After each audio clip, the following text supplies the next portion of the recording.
যে বিড়ালকে খাওয়ায় তার দোরগোড়ায় দয়ার হাওয়া আগে পৌঁছায়। বিড়ালের থালায় ভাত দিলে মানুষের ঘরে শান্তি বাড়ে। যে হাত বিড়ালকে খাবার দেয় সেই হাতে সৃষ্টিকর্তা বরকত রাখেন। বিড়ালকে খাওয়ানোর রিজিক আকাশের গোপন ভান্ডার থেকে আসে। যে মানুষ ক্ষুধার্ত প্রাণীকে খাওয়ায় তার ভাগ্য কখনো ক্ষুধার্ত হয় না। যে বিড়ালকে খাওয়ায় তার দোরগোড়ায় দয়ার হাওয়া আগে পৌঁছায়।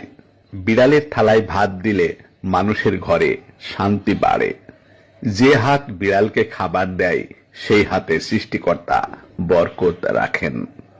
বিড়ালকে খাওয়ানোর রিজিক আকাশের গোপন ভান্ডার থেকে আসে। যে মানুষ ক্ষুধার্ত প্রাণীকে খাওয়ায় তার ভাগ্য কখনো ক্ষুধার্ত হয় না। যে বিড়ালকে খাওয়ায় তার দোরগোড়ায় দয়ার হাওয়া আগে পৌঁছায়। বিড়ালের থালায় ভাত দিলে মানুষের ঘরে শান্তি বাড়ে। যে হাত বিড়ালকে খাবার দেয় সেই হাতে সৃষ্টিকর্তা বরকত রাখেন।